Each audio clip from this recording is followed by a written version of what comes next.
Today we'll break down a simple but absolutely sick riff pattern that will help you write your own extreme metal music. If you apply this technique, you'll see instant results. Today I will guide you through this technique, explain how to play and practice it, and break down the theory behind it. Let's go!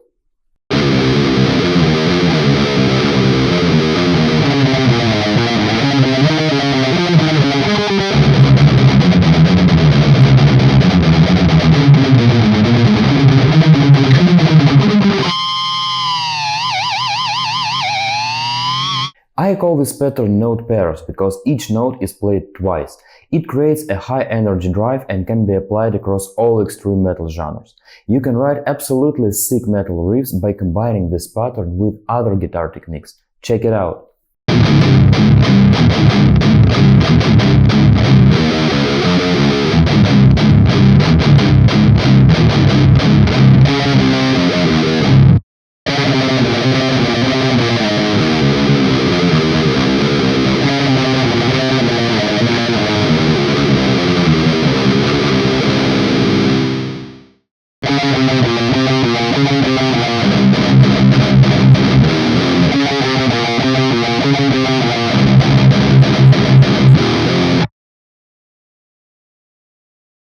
You will need just a few notes to master this technique. Let's just focus on frets 0, 1, 3 and 5 on the low string.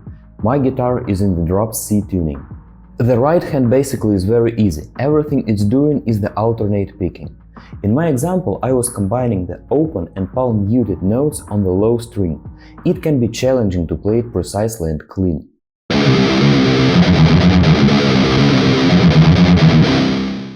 The secret is in the right hand.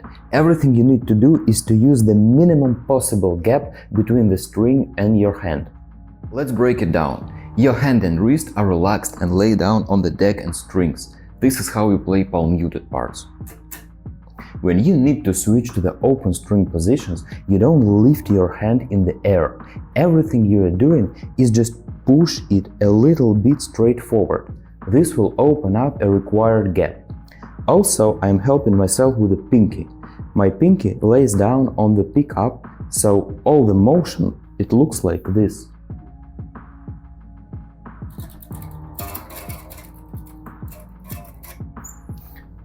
Every time you are playing this, just remember, you don't lift the hand, you just push it a little bit straight forward.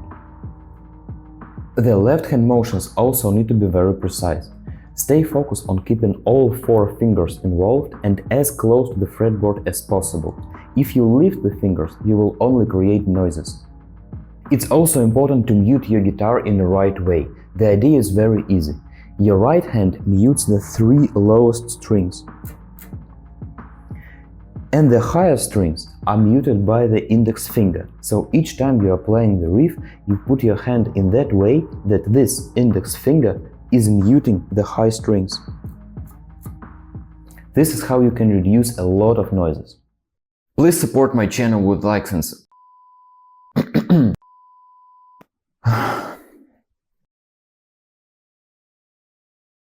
Now let's focus on how to practice this riff. The hardest part is to synchronize the left and right hand. This is why I recommend to practice it in multiple steps. For the first step, just let yourself play this riff. Give yourself from 5 till 15 minutes just to jam, and don't be critical to yourself and don't try to fulfill any requirements. The goal is very simple, just get used to this technique.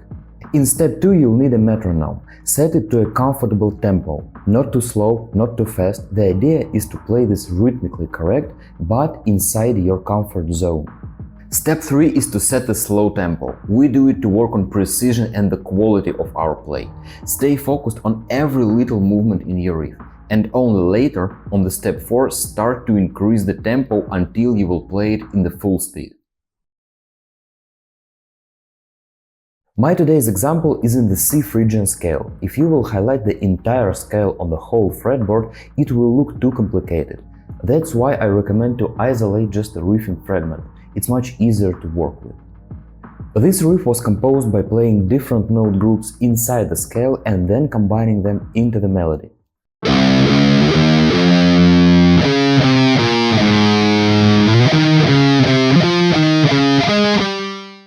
If you are not familiar with musical theory, I recommend you to start from the scale. Take the pattern we were using today and write your own riffs. Just try. It's gonna be a great start. I hope it helps. Thanks for watching and see you soon.